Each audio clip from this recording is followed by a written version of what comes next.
जैसा कि मैंने इससे पहले भी बोला है दोस्तों कि जब एक क्रिटिक के अर्ली रिव्यूज़ दे दे प्यार दे 2 जैसी फिल्म, अब जैसा कि कल आया रिव्यू, जब एक क्रिटिक के अर्ली रिव्यूज़ आना शुरू हो जाते हैं, आपने देखा होगा जनरली बाकी के भी क्रिटिक्स के रिव्यूज़ आना शुरू हो जाता है। और ये जनरल बात है, मतलब ये नहीं है कि भाई ऐसे ही कोई मन से मैं आपको बता रहा हूँ, ये फैक्ट है। अब जो रिव्यूज़ आए हैं उसके बारे में थोड़ा सा डिटेल चर्चा करने वाले हैं हम, कि क्या हुआ है क्या नहीं, कौन सा रिव्यू क्या कहता है। एक रिव्यू कल का मैंने दिया था जिन्होंने 5 में से 4 रेटिंग दिए थे। आपने याद होगा सन ऑफ सरदार 2 के वक्त भी बहुत से ऐसे रिव्यूज़ आए थे, लेकिन उसमें से 2-3 सेंसर स्क्रीनिंग रिव्यू में ये भी बोला गया था कि don't compare with son of Sardaar 1, वो एक बहुत अच्छी फिल्म थी और सन ऑफ सरदार 2 की कंपेयर आप नहीं कर सकते। हाँ, पर रिव्यूज़ वाइज रेटिंग वाइज उन्होंने 3 रेटिंग कम से कम दिए थे।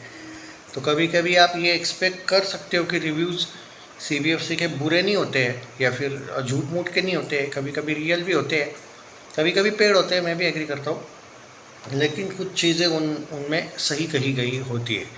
अब यहाँ पे जो क्लियर कर दिया है एक क्रिटिक ने, जो लेटेस्ट अभी रिव्यू आया, उन्होंने कहा है मिज़न जाफ़री का एक छोटा सा कैमियो है इस फिल्म में, बड़ा नहीं है। मतलब हम लोगों को जो लगा था बीच में कि उसका ही बड़ा रोल है और अजय को छोटा रोल कर दिया होगा टाइप का। हालांकि अभी तक तो फिल्मों के ट्रेलर से भी ज़्यादा मैं कहूँगा सॉन्ग्स वगैरह से तो ये लगा है।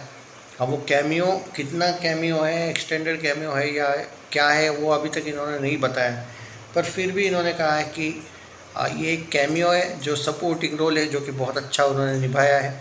अजय देवगन ने कुछ पंच लाइन जो मारी है वो बहुत ज़बरदस्त मारी है, विदाउट स्माइल देते हुए। कुछ ऐसी सिचुएशन उसके इर्द गिर्द होती है, फिर भी जोक्स जो उन्होंने किए हैं, जो डायलॉग्स हैं उनके, वो बहुत बेहतरीन लिखे। आर माधवन को लेकर भी उन्होंने कहा है कि भाई सबसे इम्पोर्टेंट बात कि इस बंदे का कैरेक्टर आपको सबसे ज़्यादा पसंद आएगा, वेदर अगर कुछ चीज़ों में उसका पोपट हो जाए तो भी उसके एक्सप्रेशन देखने लायक है, या फिर उसका प्लान कभी सक्सेसफुल हो जाए, जैसे छोटे मोटे वो प्लान्स करते हुए दिखाया है। क्योंकि अब बेटी की शादी उनके अकॉर्डिंग इतने बड़े से करना, तो वो एक तरीके से उनका जेलस फील होना, गुस्सा होना, पर फिर भी अपने आप को एंगर कंट्रोल करना वगैरह, बहुत सी कुछ सिचुएशनल दिखाई है इस भगदड़ में, जो उनकी वाइफ के साथ ही एक तरीके से जो दिखाया गया है। गुस्सा हो जाता है उस वजह से, उस लड़के की वजह से, अजय देवगन की वजह से। तो वो एक ऊपर से वो माता जी वाले scene, there are many scenes not ये।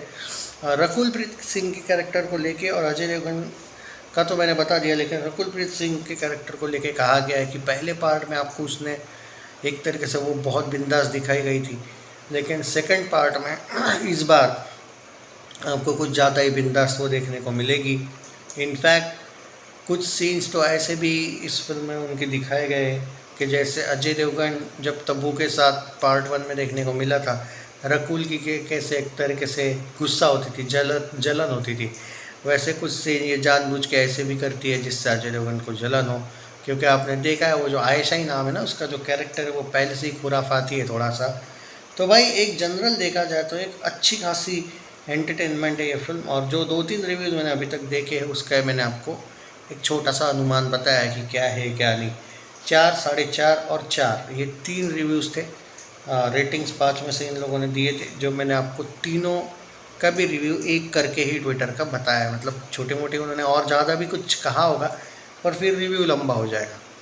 चैनल सब्सक्राइब नहीं किया है तो कर लीजिए। सो भाई धमाका करी की लग रहा है, दे दे प्यार दे।